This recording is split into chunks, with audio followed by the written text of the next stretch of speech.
So some ascension symptoms that we can expect this week. I want to say woozy. I don't know if that's a word that y'all use in your own daily description of the energy, but it's one that I use pretty often. So when I say woozy, I say, all of a sudden you feel like you're on a boat, and all of a sudden you feel the waves crashing. All of a sudden you're a little bit spacey, the horizon, your environment starts getting a little bit shaky, and then bam, you're back on solid ground. A lot of that is due to the Piscean energy, especially with the new moon in Pisces this month or this week.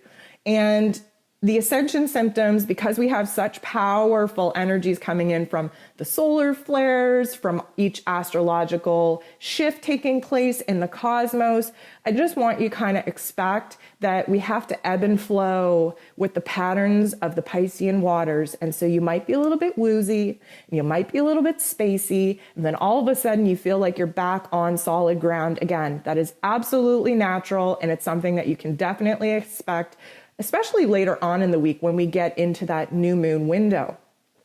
You can also expect some lower back discomfort, in your hips, even your tailbone might hurt. Maybe, your upper thighs feel a little bit tight. And this is due to the fact that we are facing our shadow self in Piscean energy. And as we kind of build up to that new moon energy, the shadow rules over the root chakra that is at the base of your spine.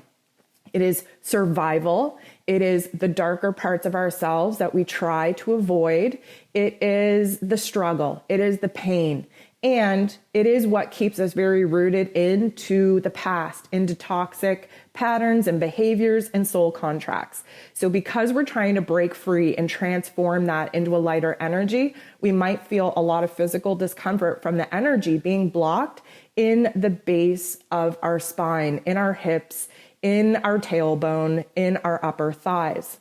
We are also going to have little blips of pressure in the head.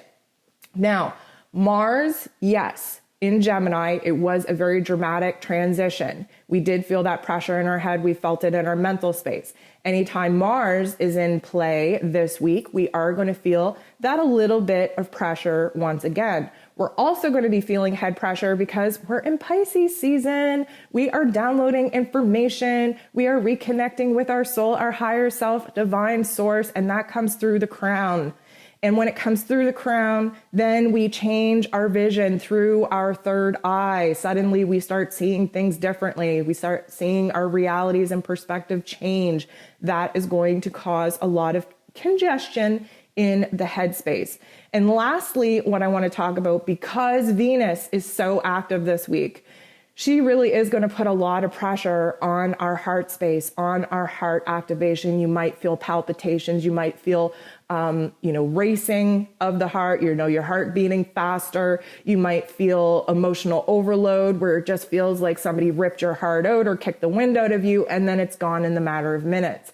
This is due to Venus reevaluating and breaking down the walls around our heart space so that, of course, we can grow, we can expand, we can let new people in, we can let new ideas in, we can find new joy, we can find new pleasure. It all has to do with the heart space. So, of course, if you're having physical symptoms and you feel the need to seek out medical attention, by all means do so. But if you're an energetic body, which I'm sure you are if you're listening to this podcast, you can just expect that these are energetic symptoms of ascension, of our vibrations going through a deep transformation in order to purge and release some of the energies that are connecting us to our old self in preparation, cleansing it out, cleaning the palette, cleaning the slate, so that we can dive into a brand new astrological calendar with a higher vibration, with more space to love, with more space to change, with more space to transform.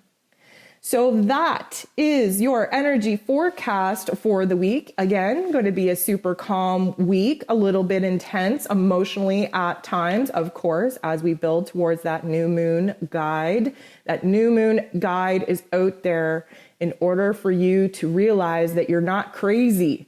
There's a lot of times my clients reach out to me and they're like, oh, I just feel like I'm losing my mind, like I'm having a mental breakdown. What's going on? And I say, have you checked in with the daily vibes? Have you checked in with the moon guide? And they'll say no. And I'll say, please go do that. And then they go read it. And they're like, oh my goodness, I wish I would have read this morning. It would have made so much more sense. And I wouldn't have felt like I was crazy. That's exactly why I do these things. That's exactly why I put this stuff out there, because you are not crazy. You are a spiritual vibration embodied in a physical meat suit. And sometimes things get a little bit cray-cray. So stay in alignment, stay with me, tune into all the podcasts that I put out there, because I give you a heads up on what to expect. And of course, there are a lot more resources out there for you as well to make sure that you're not crazy, that you're in alignment with the cosmos, and that you're taking advantage of this energy and manifesting to your highest ability. Thank you once again for tuning in to this week's energy forecast. I hope you have a beautiful week, and we'll talk to you soon.